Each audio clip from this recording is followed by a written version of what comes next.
ஆமென். நம்ம போன கிளாஸில் ரூத் புத்தகத்தை படித்தோம். இன்றைக்கு 1 சாமுவேல் புத்தகத்தை நம்ம படிக்கப் போகின்றோம். இந்த 1 சாமுவேல் புத்தகத்தில் 31 அதிகாரங்கள் உள்ளன. இந்த 1 சாமுவேல் 2 சாமுவேல் இந்த புத்தகங்களை எழுதிய ஆசிரியர் யார் என்று நமக்கு தெரியாது. அது சாமுவேலின் புத்தகம் அப்படின்னு இருந்தாலும் இதை எழுதியவர் சாமுவேல் அல்ல. இந்த ஃபர்ஸ்ட் சாமுவேல் இந்த புக்கில் 3 முக்கியமான கேரக்டர்ஸை குறித்து அதிகமாக நம்ம படிக்க முடியும். அந்த 3 கேரக்டர்ஸ் யாருன்னு சொல்ல முடியுமா? முக்கியமாக எல்கானா ஃபர்ஸ்ட் சாப்டரில், எஸ், ஹோல் புக்லேயும் முக்கியமான பங்கு பெறுகின்ற 3 நபர்கள். சாமுவேல், நிச்சயமாக சாமுவேல், ஓகே, சவுல், தாவீது. இந்த 3 பேரை சுற்றி தான் இந்த book it revolves around these 3 characters, how God deals with them. அதை தான் சாமுவேல், சவுல், தாவீது. இந்த 3 பேரை குறித்ததான புத்தகம் அப்படிங்கிறதுனால நான் நினச்சேன் இந்த 3 பேரோட கேரக்டர்ஸை நம்ம குணாதிசயங்களை படித்தாலே இந்த புத்தகத்தை நாம் படித்த மாதிரி இருக்கும். அதனால் சாமுவேல் தீர்க்கதரிசியை குறித்து நம்ம முதலாவது அவரோட கேரக்டர்ஸை படிக்க போகிறோம். நீங்கள் தான் நிறைய ஆன்சர்ஸ் பண்ண போகிறீங்க, நான் கொஸ்டின் தான் கேட்க போகிறேன். ஓகே. சாமுவேல் என்ற பேருக்கு அர்த்தம்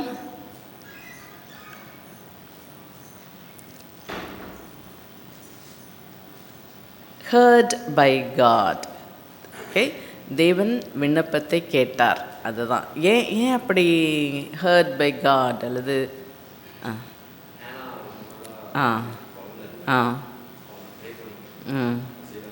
எஸ் எஸ் தேவன் அன்னாளின் ஜெபத்தை கேட்டு அன்னாளை ஆசீர்வதித்தார், ஒரு ஆண் குழந்தையை கொடுத்து, இல்லையா? என்னம்மா? கேட்டார், விண்ணப்பத்தை கேட்கிறவர். அதுதான் heard by God, விண்ணப்பத்தை கேட்கும் தேவன். ஏன் அப்படின்னா அன்னாள் சொல்கிறாங்க, இந்த பிள்ளைக்காக நான் தேவனிடத்தில் விண்ணப்பம் பண்ணினேன், நான் கர்த்தரிடத்தில் கேட்ட என் விண்ணப்பத்தின்படி எனக்கு கட்டளையிட்டார். அப்போ அன்னாளுடைய ஜெபத்தை ஆண்டவர் கேட்டார். அதனால தான் சாமுவேல் என்று அவனுக்கு பெயர், heard by God. சாமுவேலுடைய பெற்றோர் யார்? எல்கானா. அப்பாவுடைய பெயர் எல்கானா, அம்மா அன்னாள். Okay, yes. இப்போ நம்ம சாமுவேலுடைய ஸ்ட்ரென்த்ஸ் அண்ட் வீக்னஸஸ் குறித்து பார்க்க போகிறோம். தேவி கொஞ்சம் தள்ளி உட்காரணுமாம்மா உங்களுக்கு? பரவாயில்லையா? சரி, ஓகே.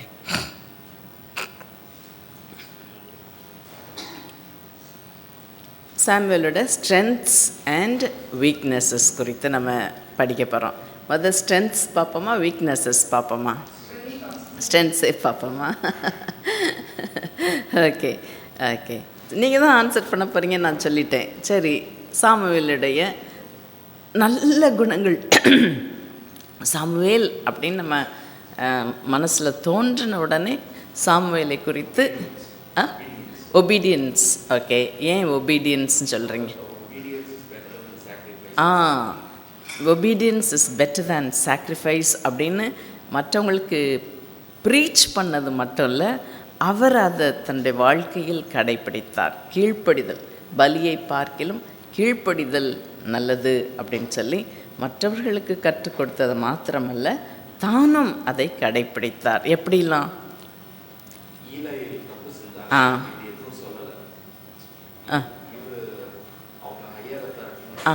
சரி, ஓகே. ஓகே.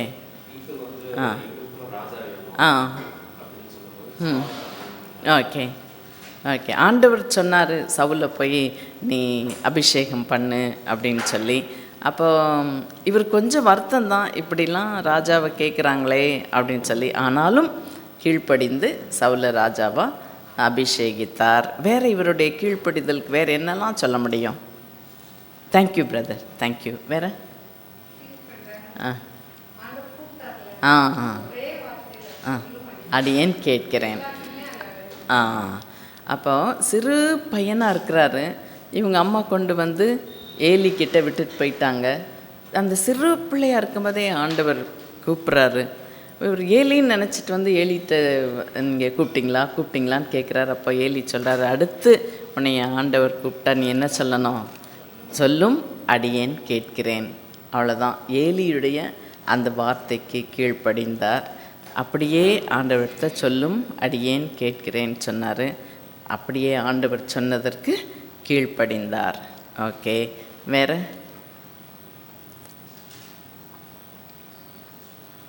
அவருடைய கீழ்ப்படிதல் ரொம்ப ஒரு முக்கியமான காரியம். ஓகே, சொல்லுங்கள். Very good. அவங்க அம்மா அவனை பொருத்தனை பண்ணிட்டாங்க. இவனை பால் மறக்க பண்ணும்போது கொண்டு போய் நான் ஆண்டவருக்காக கொடுத்துருவேன், நசரேனா அவனை விட்டுருவேன் அப்படின்னு சொல்லி. அப்போ அவங்க அம்மா கொண்டு போய் விடும்போது மறுப்பு காண்பிக்கணும்னு நினச்சா மறுப்பு சொல்லியிருக்கலாம், நான் போக மாட்டேன், அல்லது இன்னும் கொஞ்ச நாள் கழித்து போகிறேன், இப்படிலாம் சொல்லியிருக்கலாம். ஆனால் அவங்க அம்மா சொன்ன உடனே கீழ்ப்படிந்து ஏலியிடத்தில் அவர் ஒரு அப்ரென்டைஸ் மாதிரி இல்லையா, எடுபடி மாதிரி தான். ஆனால் அந்த வேலையை சந்தோஷமாக கீழ்ப்படிதலோடு செய்தார். ஓகே, அவருடைய கீழ்ப்படிதல். ஓகே, எஸ், நசரேயே விரதம் கொண்டிருந்தார். அவங்க அம்மா அப்படி பொருத்தனை பண்ணினதுனால அதற்கு அப்படியே கீழ்ப்படிந்தார். ஓகே, ஆண்டவருக்கு பிரியமாக இருந்தார். எப்படி?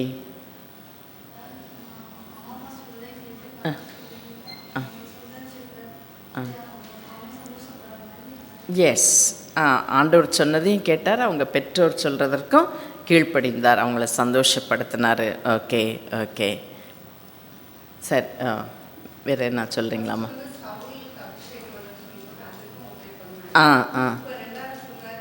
தாவீதை போய் அனாயிண்ட் பண்ணு. ஓகே, பயப்படலை. ஐயோ, இப்போ போய் தாவீதை நான் அனாயிண்ட் பண்ணால் சவுல் என்னையை கொண்டு போட்டுருவாரோ அப்படிலாம் நினச்சி பயப்படலை.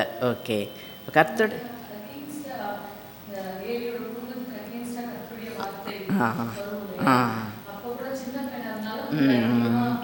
சொல்லு.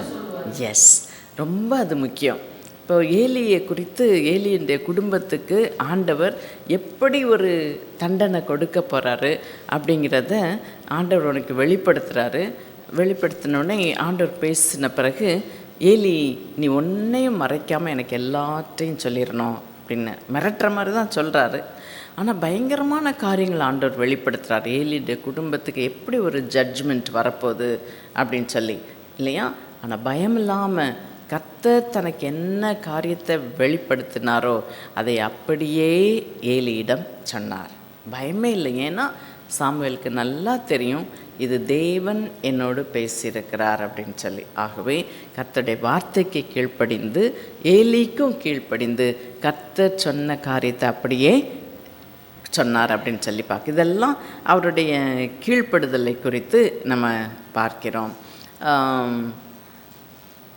எதையாவது இவர் பீலையாம் மாதிரி தன்னுடைய பர்சனல் கெயின்காக, சொந்த ப்ரமோஷனுக்காகவோ பணத்திற்காகவோ எதையாவது செஞ்சார் அப்படின்னு நம்ம ஊழியத்தில் பார்க்க முடியுமா? இல்லை. கேட்குறாரு ஜனங்களை பார்த்து, உங்களிடத்துல எதையாவது எடுத்தது உண்டா?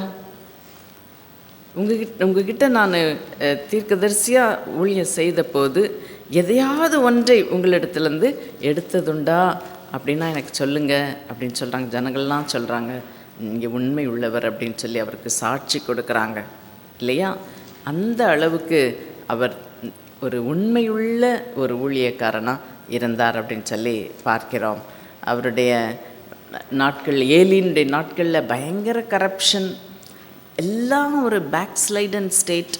ஆனால் சாமுவேல் தீர்க்கதரிசியாக நியாயாதிபதியாக எழும்பும்போது அங்கே ஒரு பெரிய எழுப்புதல் உண்டாகுது அப்படின்னு சொல்லி நம்ம சொல்ல முடியும் இல்லையா. 7வது அதிகாரத்தில் பார்த்தோன்னா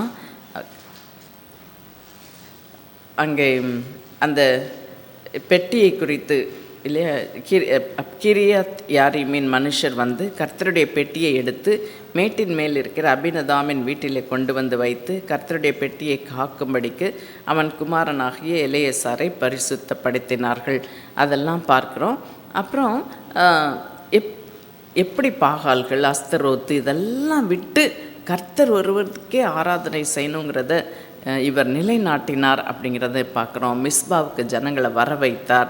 அங்கே எப்படி தேவ சந்நிதியிலே உபவாசம் பண்ணி ஜெபிக்க வைத்தார், பாவ அறிக்கை செய்ய வைத்தார்.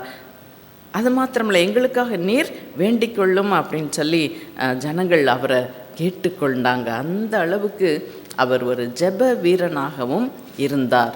அப்போ ஒரு பெரிய எழுப்புதல் உண்டாகுது. அதற்கு காரணம் அவன் ஒரு ஜெபிக்கிற தலைவன். நான் உங்களுக்காக விண்ணப்பம் செய்யாதிருந்தால் நான் பாவம் செய்கிறவனாக இருப்பேன்னு சொல்கிறார். அந்த அளவுக்கு ஒரு தலைவனா, ஒரு நியாயாதிபதியா, ஒரு ஆசாரியனா, ஜெபிக்கிற ஒரு ஊழியனாய் அவர் இருந்தார் என்பது நமக்கு நல்லா தெரியும். அப்போ ஜெபம் ஒரு ஊழியனுடைய வாழ்க்கையில் ரொம்ப ரொம்ப முக்கியம்.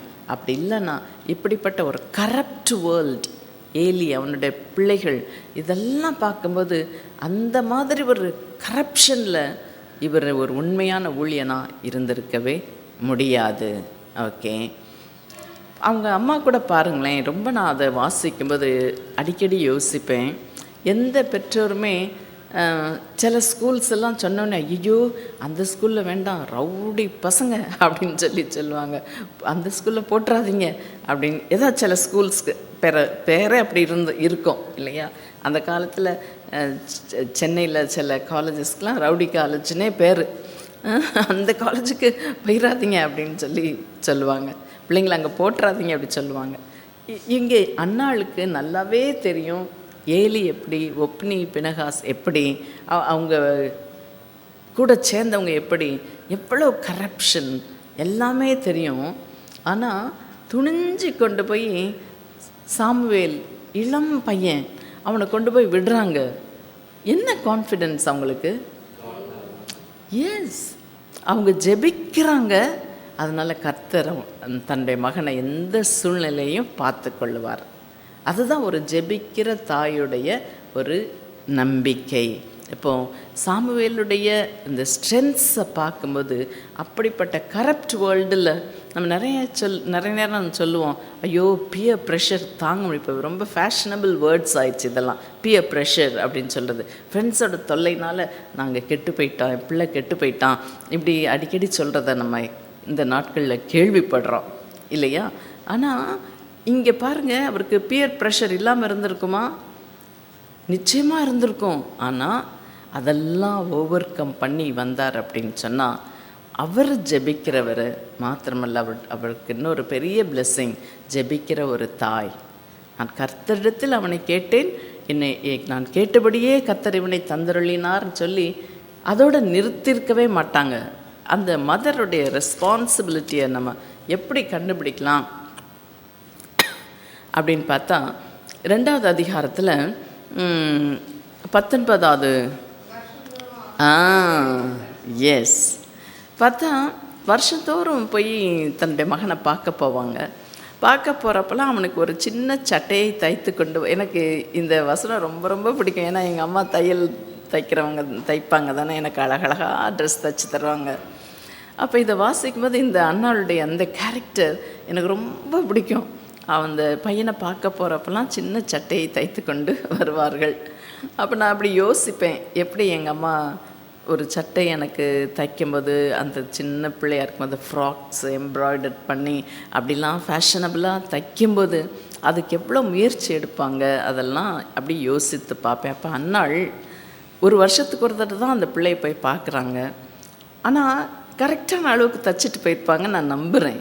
ஏன்னா தன்னுடைய மனக்கண்ணில் அந்த பிள்ளை எவ்வளோ வளர்ந்துருப்பான், போன வருஷம் வளர்ந்ததை விட இந்த வருஷம் எவ்வளோ பெருசாகிருப்பான், இதெல்லாம் மனசில் கொண்டு வந்து அதெல்லாம் யோசித்து ரொம்ப க்ரியேட்டிவாக அதை செஞ்சுருப்பாங்க. அப்போது அந்த சட்டைக்கே இவ்வளவு கேர் கொடுத்தவங்க சாமுவேலுக்காக எவ்வளோ கேர் எடுத்து ஜெபிச்சிருக்க மாட்டாங்க, நிச்சயமாக ஜெபிச்சிருப்பாங்க இல்லையா? அப்போ ஜெபிக்கிற தாய்க்கு இன்றைக்கி நான் காலையில் சொன்னது போல் நம்ம பிள்ளை எங்கே போய் படித்தாலும் எங்கே வேலை செஞ்சாலும் ஒரு தைரியம் இருக்கும். என்னுடைய ஜெபத்தை தாண்டி என் பிள்ளையை எந்த பிசாசும் எந்த கரப்ஷனும் எந்த ஈவிலும் தொட முடியாது அப்படின்னு. அப்போ அன்னாளுக்கு ஏலி குடும்பத்தில் ஏலிக்கு கிட்ட போய் தன்னுடைய அருமையான தவமிருந்து ஜெபம் பண்ணி பெற்ற அந்த பிள்ளைய ஏலிக்கிட்ட கொண்டு விடுறாங்க. எல்லாம் தெரியும். என்ன தைரியம் அப்படின்னா, நான் ஜெபிக்கிறேன், கர்த்தர் என் பிள்ளையை காத்துக்கொள்ளுவார். இப்போ சாமுவேலுடைய ஸ்ட்ரென்த்ஸில் பிளெஸ்ஸிங்ஸில் நிறைய காரியங்கள் நம்ம பார்த்தாலும் அவனுக்கு கிடைத்த அந்த ஜெபிக்கிற தாய் ஒரு மிகப்பெரிய வரப்பிரசாதம் அப்படின்னு சொல்லலாம் இல்லையா? அப்போ நம்ம பிள்ளைகளுக்காக எவ்வளோ அதிகமாக ஜெபிக்கிறோம், அது ரொம்ப முக்கியம். நம்மளுடைய பிள்ளைகளுடைய ஆசீர்வாதத்துக்கு, நம்மளுடைய பிள்ளைகளுடைய பரிசுத்த வாழ்வுக்கு ரொம்ப முக்கியம் ஒரு ஜெபிக்கிற தாய் அப்படிங்கிறத இந்த நாள் காரியத்திலேருந்து நம்ம கற்றுக்கொள்ளலாம். அதுக்கப்புறம் பார்த்தா இவர் எதையுமே ஒளிவு மறைவாக பேசுகிறதில்ல, அல்லது மற்றவங்க காதுக்கு இனிமையாக இருக்கிற மாதிரி சிலதை சொல்லுவோம், அப்போ தான் ப்ளீஸிங்காக இருக்கும் அப்படிலாம் நினச்சி இவர் அப்படி நினச்சி எதையுமே சொல்லலை. சில வசனங்களை நம்ம பார்ப்போம். 3வது அதிகாரம் அந்த ஏலிக்கிட்ட போய் சொல்கிறார் இல்லையா? 18வது வசனத்தை வாசிப்போம்.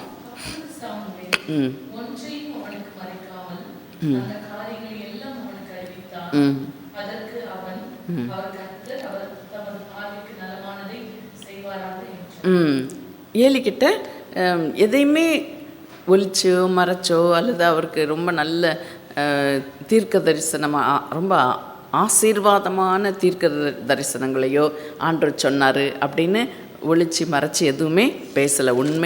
உண்மையாக அப்படியே சொல்கிறத பார்க்குறோம். அப்படியே 9வது அதிகாரத்துக்கு வந்தோன்னு சொன்னால்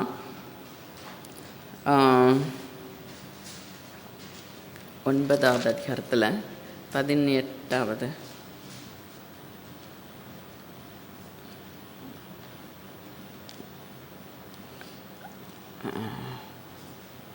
அங்கேயும் அந்த சவுல் சாமுவேலை தேடி வரும்போது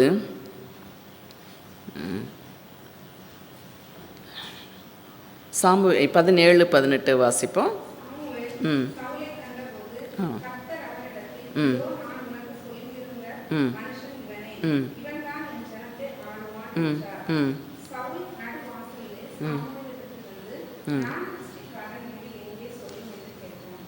அதை தொடர்ந்து நம்ம வாசித்தோன்னு சொன்னால், அந்த சவுலை குறித்து ஆண்டவர் என்ன சொல்லியிருந்தாரோ அதை அப்படியே சவுல் சொல்கிறார். இது ஏன் எனக்கு ரொம்ப ஆச்சரியமாக தோணுச்சு அப்படின்னு சொன்னால், இப்போ யார் நியாயாதிபதியாக இஸ்ரவேலை ஆளுகை செஞ்சிட்ருக்கிறா? சாமுவேல். இப்போ சவுலை ராஜாவாக அபிஷேகம் பண்ணால் சாமுவேலுக்கு என்ன ஆகும்? குறைஞ்சிரும். அவனுடைய இன்ஃப்ளூயன்ஸ், அவனுடைய பவர் எல்லாமே குறைஞ்சிரும். ஏன்னா இது வரைக்கும் அவர் தான் நியாயாதிபதி, அவர் சொல்கிறபடி ஜனங்கள் கேட்டு நடந்தாங்க, அவர் தான் எல்லாத்துக்கும் ஆல் இன் ஆல் இருந்தார். ஆனால் இப்போ ஆண்டவர் சொல்கிறாரு, சவுலை நீ அபிஷேகம் பண்ணு. ஏன்னா ராஜாவை கேட்குறாங்க, சவுலை அபிஷேகம் பண்ணு அப்படின்னு சொன்னால், சவுலை குறித்து ஆண்டவர் என்ன சொன்னாரோ, இவன் என்னை விட வயசில் குறைஞ்சவன், எக்ஸ்பீரியன்ஸில் குறைஞ்ச இவனுக்கு போய் எல்லாத்தையும் நான் சொல்லணுமா அப்படிலாம் நினைக்கவே இல்லை. கர்த்தர் அந்த வார்த்தைகளை வாசித்தோன்னு சொன்னால் 20வது வசனத்தை வாசிப்போம்.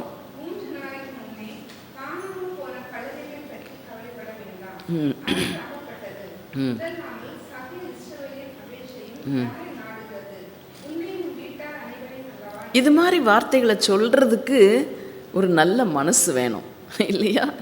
கழுதையெல்லாம் பற்றி இப்போ நீ கவலைப்படாத, முழு இஸ்ரவேலும் இப்போ நாட்டமெல்லாம் யார் மேலே தான் இருக்குது? மோ மேலே தான் இருக்குப்பா. உன்னையும் உன் வீட்டார் அனைவரையும் தான் எல்லாரும் தேடிட்டு இருக்காங்க, நீ தான் இம்பார்ட்டண்ட், உன் கழுதைகளை பற்றி நீ கவலைப்படாத அப்படின்னு சொல்லி, அது மாத்திரமல்ல, அவர் அழைக்கப்பட்டவர்களுக்குள்ளே அந்த சவுலை தலைமையான இடத்திலே வைத்தான். இது எல்லாமே அவனுடைய பெரிய மனசை காண்பிக்குது. நான் தான் தலைமையான இடத்துல உட்காரணும் அப்படின்னு சவுல் நினைக்கல. ஆண்டவர் சாமுவேல் நினைக்கல. ஆண்டவர் சவுலை இப்போ ராஜாவாக அபிஷேகம் பண்ணணும்னு முடிவு பண்ணிட்டார். இப்போ ராஜாவுக்கு நான் என்ன கனத்தை கொடுக்கணுமோ அதை ராஜாவாக ஆக போகிறவர், இன்னும் ராஜாவாக கூட ஆகலை, ஆனால் ராஜாவாக ஆக போகிற தேவனால் தெரிந்து கொள்ளப்பட்ட அந்த சவுலுக்கு என்ன கனத்தை நான் கொடுக்கணுமோ அதை கொடுத்தே ஆமேன் அப்படிங்கிற மாதிரி அந்த அவருடைய டீலிங்ஸ் எல்லாம் அப்படி தான் இருக்குது. அவனை தலைமையான அழைக்கப்பட்டவர்களுக்கே தலைமையான இடத்துல கொண்டு வைக்கிறான். அவனுக்குன்னு best portion of the food, meat எல்லாத்தையும் எடுத்து வச்சிருக்கிறான். 24வது வசனத்தில் வாசிக்கும் பொழுது வாசிங்கம்மா. ம் ம் ம் ம் ம் இது உனக்கென்று வைக்கப்பட்டது, இதை உனக்கு முன்பாக வைத்து சாப்பிடு, நான் ஜனங்களை விருந்துக்கு அழைத்தது முதல் இதுவரைக்கும் இது உனக்காக வைக்கப்பட்டிருந்தது என்றான். சரி, அப்போ சவுலுக்கு எவ்வளவு இம்பார்ட்டன்ஸ் அங்கே சாமுவேல் கொடுக்குறாருன்னு பாருங்கள். சில நேரங்களில் ஒருவேளை தலைவர்கள் ஆகிறவங்க நமக்கு பிடிக்காமல் இருக்கலாம், ஆனால் ஆண்டவருடைய வார்த்தையின்படி தலைவர்களுக்கு என்ன கனத்தை நம்ம கொடுக்கணுமோ அதை பிடிச்சவங்களோ பிடிக்காதவங்களோ கனத்தை நிச்சயமாக கொடுத்தே ஆகணும். அந்த நல்ல ஒரு கேரக்டரை நம்ம சாமுவேல் கிட்டேருந்து, பெருந்தன்மை, பெரிய மனசுன்னு சொல்லுவோம் இல்லையா? என்னை விட சின்னவன், என்னை விட எக்ஸ்பீரியன்ஸில் குறைஞ்சவன், இவனுக்கா, இவன் குடும்பம் எனக்கு தெரியாதா, எதுவுமே அப்படி நினைக்கல. தேவனால் தெரிந்து கொள்ளப்பட்ட தலைவன், அவனுக்கு நான் என்ன கனத்தை கொடுக்கணுமோ அந்த கனத்தை நிச்சயமாய் கொடுப்பேன் அப்படின்னு ஜனங்களுக்கு முன்பாக சவுலை அப்படியாக மேன்மைப்படுத்துகிறத நம்ம பார்க்குறோம். இதெல்லாம் சாமுவேல் கிட்ட இருந்து நாம் கற்றுக்கொள்ள வேண்டிய பாடங்கள். நமக்கு மேலே ஆண்டவர் யாரை அதிகாரியாக வைக்கிறாங்களோ, அவங்க நல்லவங்களோ கெட்டவங்களோ, நமக்கு பிடிச்சவங்களோ பிடிக்காதவங்களோ, ஆண்டவர் நம்மிடத்திலிருந்து எதிர்பார்க்கிறது என்னன்னா, அவங்களுக்கு கொடுக்க வேண்டிய கனத்தை நாம் கொடுக்க வேண்டும். அந்த ரொம்ப அருமையான ஒரு பாடத்தை நம்ம இங்கே கற்றுக்கொள்கிறோம். அதுபோல் 13வது அதிகாரத்துக்கு திரும்புவோம். 13வது அதிகாரத்தில்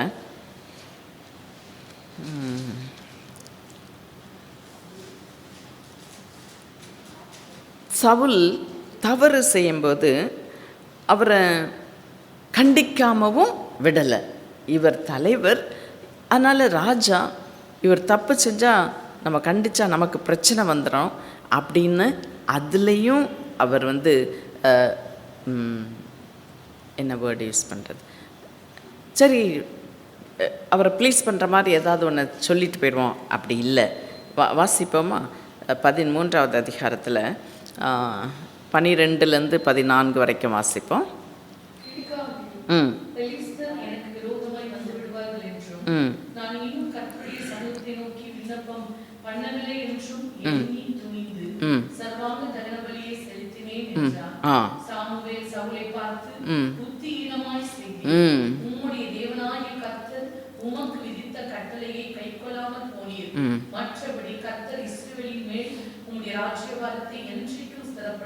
ம் இப்பொழுதோ உம்முடைய ராஜ்யபாரம் நிலை நிற்காது.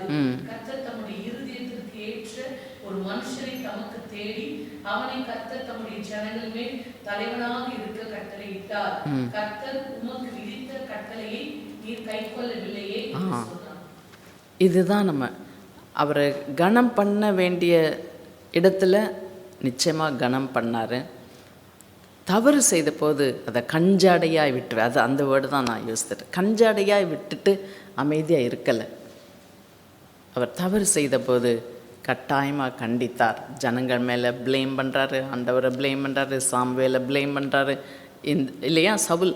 அப்போ ஆனால் அந்த சாமுவேல் சவுலை கண்டித்து சொல்லுகிற வார்த்தை, நீர் புத்தியீனமாய் செய்தீர், உம்முடைய தேவனாகிய கர்த்தர் உமக்கு விதித்த கட்டளையை கை கொள்ளாமற் போனீர், மற்றபடி கர்த்தர் இஸ்ரவேலின் மேல் உம்முடைய ராஜ்யத்தை என்றென்றைக்கும் ஸ்திரப்படுத்தியிருப்பாரே.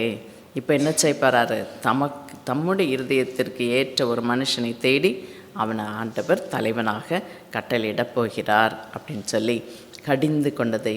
இந்த உண்மை பேசுகிறதுக்கு ரொம்ப தைரியம் வேணும் இல்லையா? ஈஸியாக மற்றவங்கள ப்ளீஸ் பண்ணுற மாதிரி பேசிட்டு நம்ம பாட்டுக்கு போய்கிட்டே இருக்கலாம்.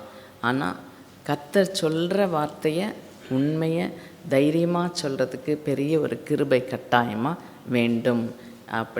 அப்படிப்பட்ட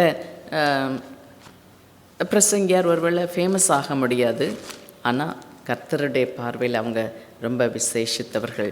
2 தீமோத்தேயும் 4வது அதிகாரத்தில் 2 தீமோத்தேயு 4வது அதிகாரம் 3வது வசனத்தில் பவுல் சொல்கிற ஒரு ஆலோசனையை நம்ம வாசிக்கிறோம்.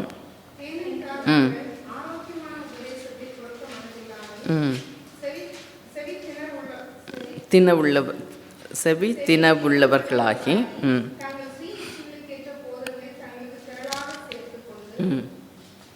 சத்தியத்திற்கு செவியை விலக்கி சாய்ந்து போகும் காலம் வரும். ஆனால் நீயோ எல்லாவற்றிலும் மனத்தெளிவுள்ளவனாய் இரு. அப்போ ஆரோக்கியமான உபதேசத்தை பொறுத்து கொள்ள முடியாத ஜனங்கள் இருக்கிறாங்க. செவித்தின உள்ளவர்கள்னா something sweet to the ears, ஏதாவது இனிமையாக நம்மளை குறித்து நல்ல காலம் பிறக்குதுங்கிற மாதிரி சொல்லிக்கிட்டே இருந்தால் சந்தோஷமாக இருக்கும். அப்படி தான் நிறைய இருக்கிறாங்க அப்படின்னு சொல்கிறார். ஓகே, அதனால் தங்கள் சுய இச்சைகளுக்கேற்ற போதர்களை திரளாய் தெரிந்து கொள்கிறாங்க. நீ மனத்தெளிவுள்ளவனாய் இரு அப்படின்னு சொல்லி சொல்கிறார். இப்போ சாமுவேல் அப்படிப்பட்ட உண்மை பேசுகின்ற ஒரு போதகனாய் இருந்தார், கண்டிக்கிற போதகனாய் இருந்தார் என்று சொல்லி நம்ம பார்க்கிறோம். ஓகே, அந்த எந்த பிரைபும் வாங்கலை அப்படிங்கிற அந்த 12வது அதிகாரத்தில் நினைக்கிறேன் இல்லைம்மா? ஆமாம், அதற்கு அவர்கள் 3வது வசனத்துலேருந்து 5வது வசனம் வரைக்கும் வாசிப்போமா? ம் ம்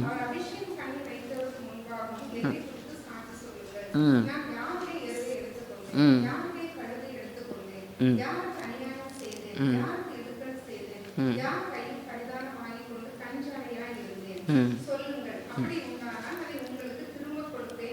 ம் நீர் எங்களுக்கு அநியாயம் செய்யவும் இல்லை, எங்களுக்கு இடுக்கண் செய்யவும் இல்லை. பார்த்தீங்களா? இப்படிப்பட்ட ஒரு சாட்சியை பப்ளிக்காக ஜனங்கள் அந்த தலைவனை குறித்து சொல்கிறாங்க. நாம் எப்படிப்பட்டவர்களாக இருக்கிறோம்? நம்மை குறித்து பப்ளிக் என்ன மாதிரி சாட்சி சொல்லும்? இந்த சாமுவேலை குறித்து அவ்வளவு அழகாக சொல்கிறாங்க. நீர் எங்களுக்கு அநியாயம் செய்யவில்லை, இடுக்கண் செய்யவில்லை, ஒருவர் கையிலும் ஒன்றும் வாங்கவும் இல்லை. அப்போ நீங்கள் தான் அதற்கு சாட்சி அப்படின்னு சொல்லி சொல்கிறார் இல்லையா? அந்த அளவுக்கு அவருடைய கீழ்ப்படிதல், அவருடைய உண்மை, தலைவர்களுக்கு செலுத்த வேண்டிய கனத்தை செலுத்துவது, தலைவர்கள் தவறு செய்யும் பொழுது கண்டிக்க வேண்டிய விதமாய் கண்டிப்பது, இதெல்லாமே சாமுவேல் கிட்ட இருந்த ஸ்ட்ரென்த்ஸ், ஒபீடியன்ஸ். சின்ன பிள்ளையிலேருந்து அவர் மரிக்கும் வரைக்கும் ஆண்டவருடைய சித்தத்துக்கு கீழ்ப்படிந்து செயல்பட்டார். அதெல்லாமே நம்ம பார்த்தோம் இல்லையா? அப்போ இதெல்லாம் சாமுவேலுடைய ஸ்ட்ரென்த்ஸ் அப்படின்னு சொல்லி பார்த்தோம். வேறு ஏதாவது நீங்கள் சொல்ல விரும்புகிறீங்களா? சாமுவேல்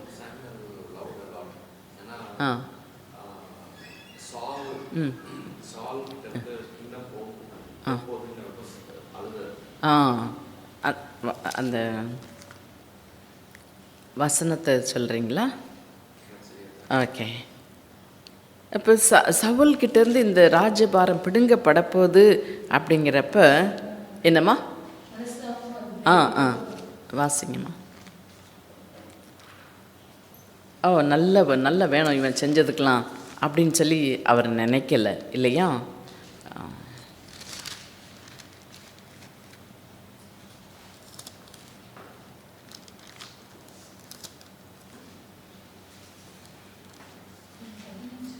பதினஞ்சில் தான் இருக்கும். 11ஆமா?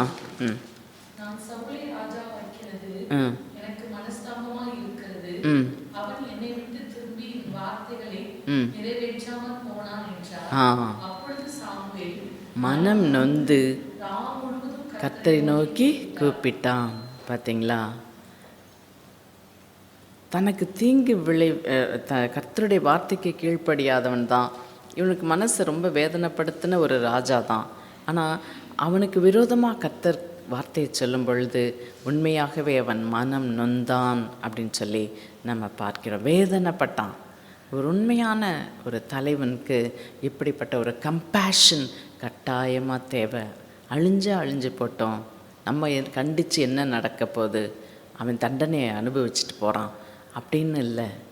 ஐயோ கீழ்ப்படியாமல் போனான், இவனுடைய வாழ்க்கை என்னாகும் அப்படிங்கிற ஒரு மனவேதனை உண்மையான ஒரு தலைவனிடத்தில் நிச்சயமாக அப்படிப்பட்ட ஒரு கம்பேஷன் காணப்படும். அதற்காக அவன் எந்த கிரயத்தையும் செலுத்தவும் தயாராக இருப்பான். ஆனாலும் இப்போ கர்த்தருடைய வார்த்தையின்படி கீழ்ப்படிய தான் வேண்டியிருக்கு இல்லையா? அதனால் கீழ்ப்படிந்தார் அப்படின்னு சொல்லி பார்க்குறோம். Okay, very good, thank you brother. வேறு சாமுவேல்கிட்ட நம்ம பார்க்கிற strengths, positive characters.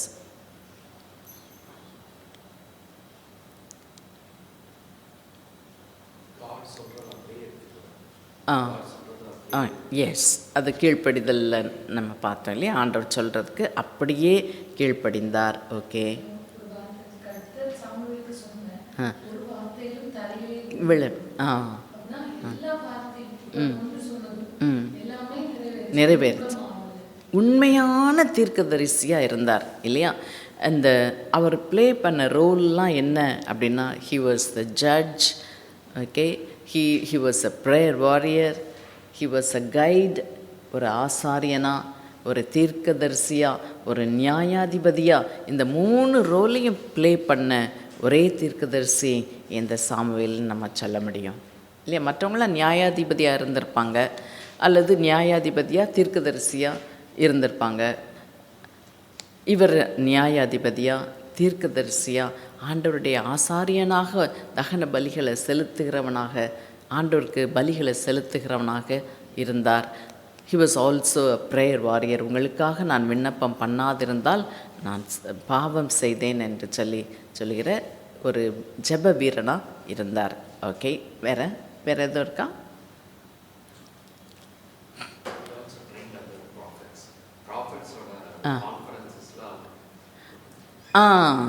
he preached later, நம்ம அதை பார்க்குறோம். எஸ், மற்ற தீர்க்கதரிசிகளை ட்ரெயின் பண்ணுற ஒரு தீர்க்கதரிசியாக இருந்தார் அப்படின்னு சொல்லி. ஓகே, அப்போ அவருக்கு ஒரு ஸ்டாம்ப் ஆஃப் அப்ரூவல் இருந்தது. he is the prophet. Okay, yes, தான் முதல் பெயர் சபா வரைக்கும் அவன் தீர்க்கதரிசி என்று அறியப்பட்டான் அப்படின்னு சொல்லி நம்ம பார்க்க முடியும் இல்லையா? எஸ்.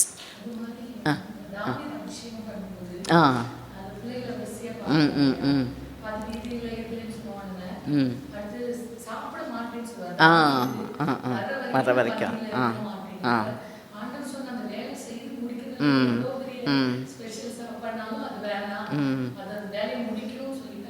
S S.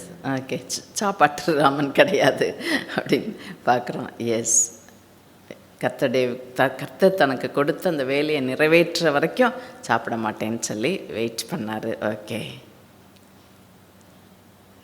ஓகே, அடுத்த அவருடைய வீக்னஸஸ்க்கு போயிடுவோமா இப்போ? ஓகே, வீக்னஸ் அப்படின்னு சொன்ன உடனே மனசில் என்ன வருது? ஓ எஸ், சாமுவேலுடைய பெரிய வீக்னஸ். எத்தனையோ தீர்க்கதரிசிகளை ட்ரெயின் பண்ணார், எவ்வளவோ காரியங்கள் செய்தார். 60 ஆண்டு காலத்துக்கு மேலா தீர்க்கதரிசியாக, ஒரு நியாயாதிபதியாக, ஆண்டவருடைய வேலையை செய்கிறவரா எவ்வளவோ உத்தமமாக இருந்தார். ஆனால் தன்னுடைய 2 பிள்ளைகளை அவர் என்ன செஞ்சிட்டாரு? நல்லா வளர்க்காமல் விட்டார். சாமுவேலுடைய பிள்ளைங்க பேர் என்ன அப்படின்னு டக்குன்னு சொல்ல தெரியுமா நமக்கு? யோவேல். ஓகே, ஏன் அப்படி நமக்கு இவருடைய பிள்ளைகளை குறித்து ஒன்றுமே தெரியல. 8வது அதிகாரத்துக்கு திரும்பிக் கொள்வோம். 2வது முதல் வசனத்திலேருந்து வாசிப்போம்.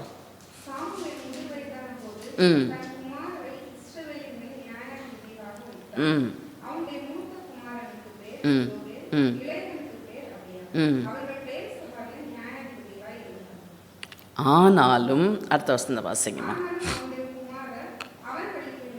பொருளாசைக்கு சாய்ந்து பரிதானம் வாங்கி நியாயத்தை புரட்டினார்கள். பார்த்தீங்களா, நம்ம சாமுவேல் தீர்க்கதரிசியை குறித்து பார்த்தோம். பொருளாசை இல்லாதவர், எந்த பிரைபும் யார்கிட்டையும் வாங்கலை, ஜனங்களே அதுக்கு சாட்சி சொன்னாங்கன்னு பார்த்தோம். ஆனால் இந்த சாமுவேல் தனக்கடுத்து தன் பிள்ளைங்க நியாயாதிபதியாக வரணும்னு சொல்லி உட்கார வச்சிட்டாரு, நியாயாதிபதி சீட்டில் உட்கார வச்சிட்டார். ஆனால் அங்கே பார்க்குறோம், அவனுடைய 2 குமாரர் யோவேலும் அபியாவும் சாமுவேலுடைய வழியில் நடக்கலை, தேவனுடைய வழியில் நடக்கலை. என்ன செஞ்சாங்களாம்? பொருளாசைக்கு சாய்ந்து பரிதானம் வாங்கி நியாயத்தை புரட்டினார்கள். அடுத்து வாசிப்பா தொடர்ந்து. அப்பொழுது இஸ்ரவேலின் மூப்பர் எல்லாரும் கூட்டங்கூடி ராமாவில் இருந்த சாமுவேலிடத்தில் வந்து, இதோ நீர் முதிர் வயதுள்ளவரானீர், உம்முடைய குமாரர் உம்முடைய வழிகளில் நடக்கிறதில்லை. ஆகையால் சகல ஜாதிகளுக்குள்ளும் இருக்கிறபடி எங்களை நியாயம் விசாரிக்கிறதுக்கு ஒரு ராஜாவை ஏற்படுத்த. பார்த்தீங்களா, வயசான காலத்தில் அவர்கிட்ட வந்து ஜனங்கள் சொல்கிறாங்க, உங்கள் பசங்க 2 பேரும் கேடுகெட்ட பசங்களாக இருக்கானுங்க, நியாயத்தை புரட்டுறவங்களா இருக்காங்க, பரிதானம் வாங்குறவங்களா இருக்காங்க, உங்கள் வழியில் நீங்கள் அவங்கள வளர்க்கலை. இப்படிலாம் சொல்லும்போது ஒரு தகப்பனுக்கு எவ்வளோ வேதனை இருந்திருக்கும். ஜனங்கள் வந்து ஆனால் சொல்கிறாங்க, உங்கள் பிள்ளைங்க பாருங்கள் இவ்வளோ மோசமானவங்களா இருக்காங்க, அதனால என்ன செய்கிறாங்க, எங்களுக்கு இவங்க வேண்டாம், ஒரு ராஜாவை ஏற்படுத்த வேண்டும். அந்த அளவுக்கு சாமுவேல் தன் பிள்ளைகளை வளர்க்கிறதுல தவறிவிட்டார். எவ்வளோ பெரிய ஊழியக்காரர் தான், எவ்வளோ பெரிய தீர்க்கதரிசி தான், உண்மையும் உத்தமமும் ஆனவர் தான். ஆனால் தன்னுடைய பிள்ளைகளை சரியாய் அவர் வளர்க்கவில்லை. நான் நினைக்கிறேன், இவர் ரொம்ப ட்ராவல் பண்ணிகிட்டே இருக்கிறாரு, தீர்க்கதரிசியா நியாயாதிபதியா இல்லையா, இஸ்ரவேல் முழுசுக்கும் ட்ராவல் பண்ணிக்கிட்டே இருந்திருப்பார். ரொம்ப பிஸி மினிஸ்ட்ரி. அதனால் பிஸி மினிஸ்ட்ரி வந்த உடனே தன்னுடைய பிள்ளைங்களை சரியாக கவனிக்க முடியாமல் போயிடுச்சு, அவங்கள சரியாக வளர்க்க முடியாமல், கர்த்தருடைய வழியில் நடக்க முடியாமல் போய் ஒரு பெரிய ஃபெயிலியர் ஆயிட்டார். அதுதான் சாமுவேல்கிட்ட நம்ம இம்மீடியட்டாக பார்க்குற மிகப்பெரிய வீக்னஸ். ஏலி செஞ்ச அதே தவிர சாமுவேலும் செய்தார். ஏலி நல்ல மனுஷன்தான், நல்ல ஆசாரியன்தான். ஆனால் தன்னுடைய பிள்ளைகளை கர்த்தருக்கு ஏற்ற வழிகளில் நடக்க தவறிய ஒரு ஆசாரியன், அவர்களை கண்டிக்க தவறிய ஒரு ஆசாரியன். மற்றவங்க வந்து ஏலிக்கிட்ட சொல்கிறாங்க, பசங்க 2 பேரும் என்ன பண்ணுறாங்க தெரியுமா, தேவாலயத்து வாசலில் செய்யக்கூடாத காரியங்களை செய்கிறாங்க. இப்படிலாம் சொன்னப்போ அவருக்கு கோபம் தான் வருது. அதே போல தான் ஏலி தன்னுடைய பிள்ளைகளை வளர்க்க தவறியது போலவே சாமுவேலும் தன்னுடைய பிள்ளைகளை வளர்க்க தவறினார். இவ்வளோ பெரிய தீர்க்கதரிசி, ஆனால் பெரிய தவறை செய்தபடினால அவருக்கு அடுத்தபடியாக தொடர்ந்து அவருடைய ஊழியத்தை நியாயாதிபதியாக இஸ்ரவேலை ஆள்றதுக்கு அவருடைய வம்சத்தில் யாருமே இல்லை. Yes, very good. அவருடைய பெரிய வீக்னஸ். ஓகே, வேறு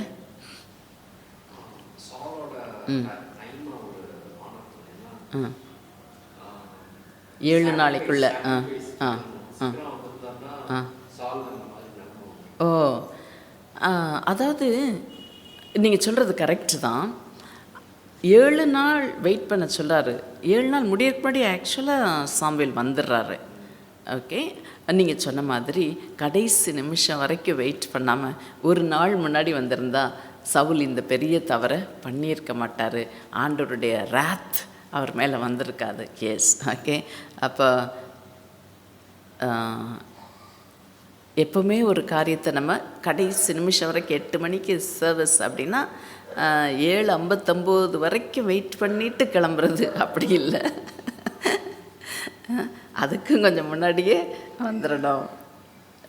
அல்லது 8:30 வந்தால் பரவாயில்ல, 9 மணிக்கு வந்தால் பரவாயில்ல, அப்படிலாம் இல்லாமல் எஸ் அந்த டைம். ஓகே, ஹேகாய் மினிஸ்ட்ரியில் வந்து கீப் டு த டைம் அப்படின்னு நம்ம சொல்லுவோம். அவங்க கீப் பிஃபோர் டைம் அப்படின்னு சொல்லுவாங்க. நம்ம 9 மணிக்கு செஷன்ஸ் ஆரம்பிக்குதுன்னா எல்லோரும் 8:45 கேதர் ஆயிடணும். ரொம்ப ஸ்ட்ரிக்டாக இருப்பாங்க அந்த டைம் கீப் அப் பண்ணுறதுல. ஓகே, பிஃபோர் டைம் இப்போ நம்மளும் ஆண்டவருடைய காரியத்தில் அந்த டைம் கீப்பப் பண்ணுறதுல கொஞ்சம் ஆண்டருக்கு ஒரு கொடுக்க வேண்டிய ஆனர் கொடுத்தோன்னு சொன்னால் நல்லாயிருக்கும். ஓகே, சில நேரம் தவிர்க்க முடியாத காரணங்களால் நம்ம லேட் ஆகிடும். பட் ஸ்டில் நிறைய தவறுகளை அப்படி நம்ம தவிர்க்க முடியும். நீங்கள் சொன்னது போல் கடைசி நிமிஷம் வரைக்கும் சாமுவேல் வெயிட் பண்ணி அப்படி வராமல் சீக்கிரமாக வந்திருந்தாருன்னா சவுல் ஒரு வேளை அந்த பலியிட்டிருக்க மாட்டார், ஆண்டோடைய கோபத்துக்கு ஆளாக இருக்க மாட்டார். ஓகே.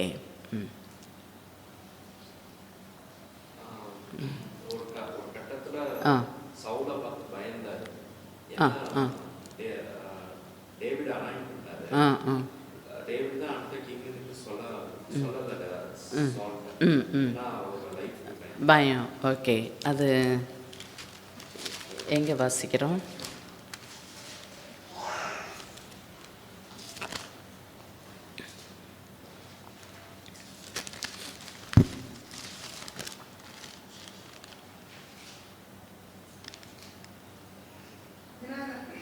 பதினாறாமா? ஆ ஆ ஆ ம் என்னை கொன்று போடுவானே. எஸ் அந்த ஃபியர். எப்படினாலும் அவனும் ஒரு ஹியூமன் பீயிங் தானே இல்லையா? என்னதான் தீர்க்கதரிசியா நியாயாதிபதியா கர்த்தருடைய தூதனா இருந்தாலும் அவர் யார் தான்? ஒரு ஹியூமன் பீயிங் தான். Okay, yes. நான் முதல் வசனத்தை வாசிப்போமாம்மா?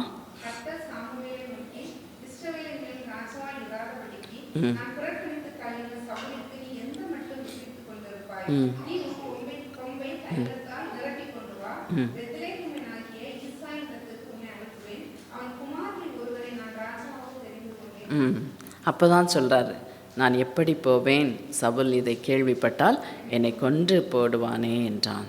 எஸ், பயம். Okay, he is after all a human being.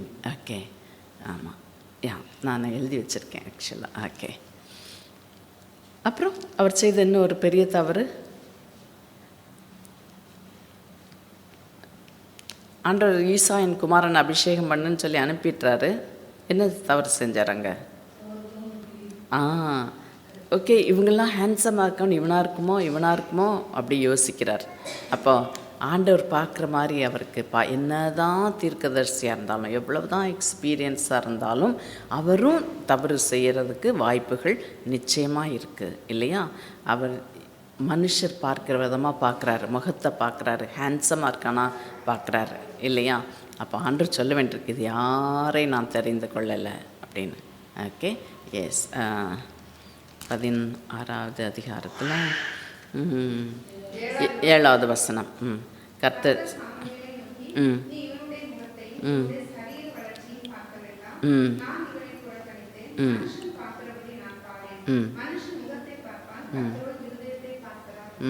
பார்த்தீங்களா? அப்போ இதெல்லாமே நம்ம சாமுவேல்கிட்ட பார்க்கிற சில வீக்னஸஸ். ஓகே, அப்போ இவருடைய மரணத்து குறித்து நம்ம 25வது அதிகாரத்தில் வாசிக்கிறோம். 25 முதல் வசனம். சாமுவேல் மரணமடைந்தான். இஸ்ரவேலர் எல்லாரும் கூடி வந்து அவனுக்காக துக்கம் கொண்டாடி ராமாவில் இருக்கிற அவனுடைய வளவிலே அவனை அடக்கம் பண்ணினார்கள். தாவீது எழுந்து பரான் வனாந்தரத்துக்கு புறப்பட்டு போனான்.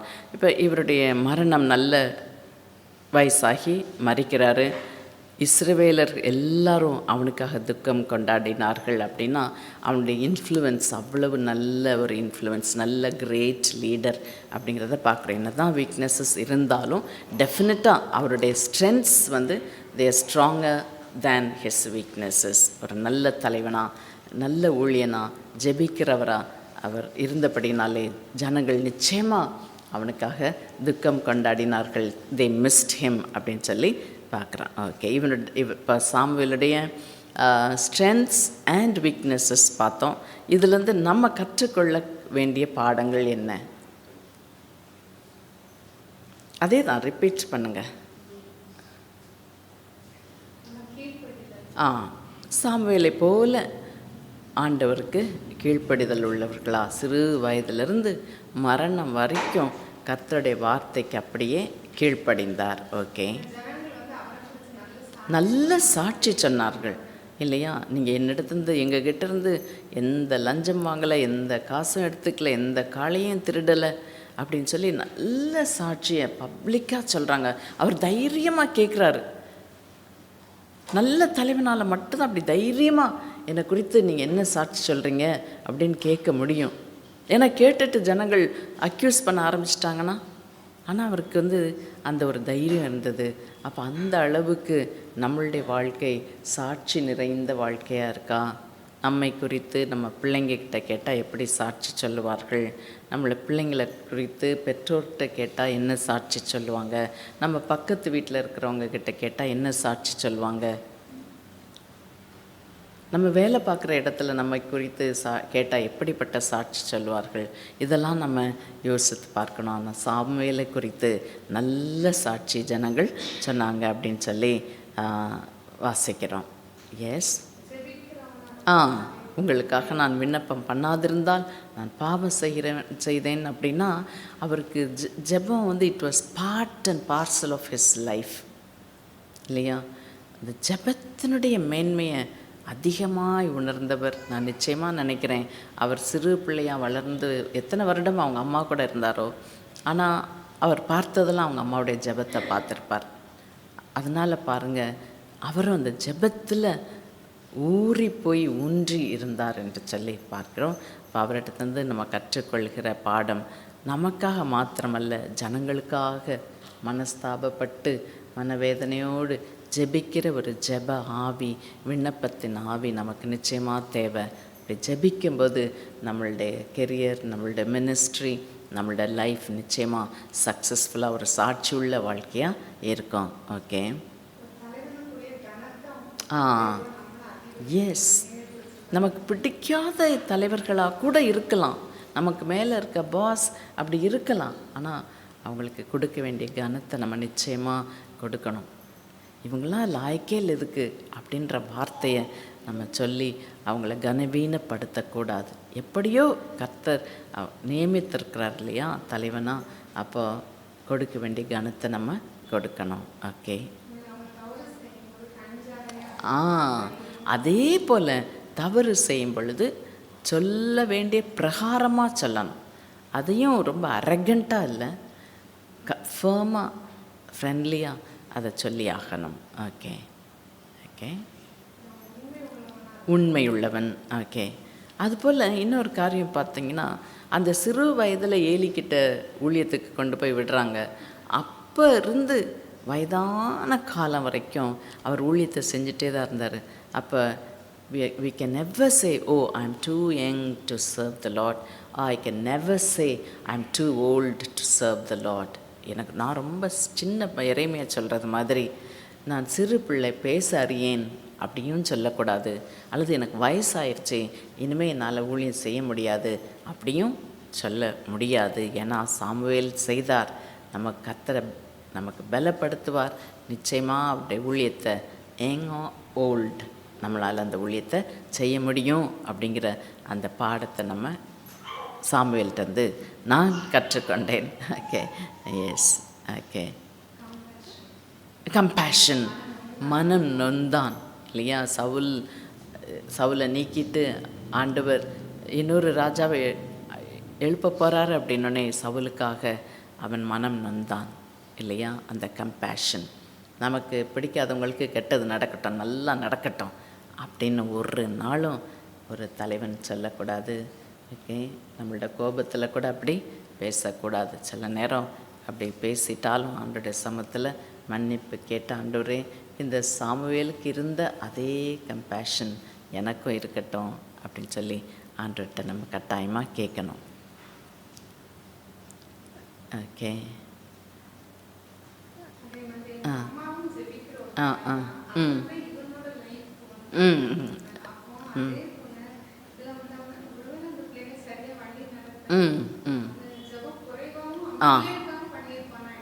தெரியல. ஓகே, இதெல்லாம் அந்த லெசன்ஸ் நம்ம லேர்ன் பண்ணிக்கிறது. இவங்க அம்மாவை பார்த்து சாமுவேல் ஜெபிக்கிறவராக இருந்தார், ஆனால் சாமுவேலை பார்த்து அவங்க பிள்ளைங்க ஏன் ஜெபம் பண்ணலை அப்படிங்கிறது ஒரு கேள்வி நமக்கு நிச்சயமாக வருது. அப்போ ட்ரெயின் பண்ணலைன்றது தான் அர்த்தம் சரியாக ட்ரெயின் பண்ணலை, டைம் ஸ்பெண்ட் பண்ணி பிள்ளைங்களுக்கு கற்றுக் கொடுக்கலை, ஜெபிக்க வைக்கலை, ஃபெயிலியர். S, okay. நம்ம பார்த்தோம் இல்லையா, ஏலியோட பிள்ளைங்க எவ்வளோ துன்மார்க்கமாக இருந்தாங்க. ஆனால் அந்த பியர் ப்ரெஷர் இவரை இன்ஃப்ளூயன்ஸ் பண்ணுறதுக்கு அவர் அனுமதிக்கவே இல்லை அப்படின்னு சொல்லி பார்த்தோம். Okay, yes. இதெல்லாம் நம்ம சவுல் தவறு செஞ்சுட்டு அந்த ப்ளேமை ஜனங்கள் மேலே போடுறாரு. ஜனங்களுக்கு பயந்தேன்னு சொல்கிறாரு, நீர் லேட்டாக வந்தீர் அதனால தான் அப்படின்னு சொல்கிறாரு. அந்த ப்ளேம் கேம் எங்கேயுமே சாமுவேல் விளையாடலை. ஓகே, யாரையும் ப்ளேம் பண்ணலை, எந்த எக்ஸ்கியூஸும் சொல்லலை. Okay, that again is very important. Okay, அந்த ஏலி பிள்ளைகளுடைய ஈவில் எந்த விதத்துலேயும் இவனை இன்ஃப்ளூயன்ஸ் பண்ணவே இல்லை. நிறைய நேரம் நம்ம பிள்ளைங்களுக்கு அவன் கூட சேர்ந்து கெட்டு போயிடாத அப்படி சொல்லுவோம், அவள் கூட சேர்ந்து கெட்டு போயிடாத அப்படின்னு சொல்லுவோம். ஆனால் எத்தனை பெற்றோர் தன் பிள்ளைகளை பார்த்து உன் நிமித்தம் அவன் நல்லவனாக மாறணும், உன் நிமித்தம் அவள் நல்லவளாக மாறணும் அப்படின்னு நம்ம எத்தனை பெற்றோர் பிள்ளைகளை பார்த்து சொல்கிறோம் இல்லையா?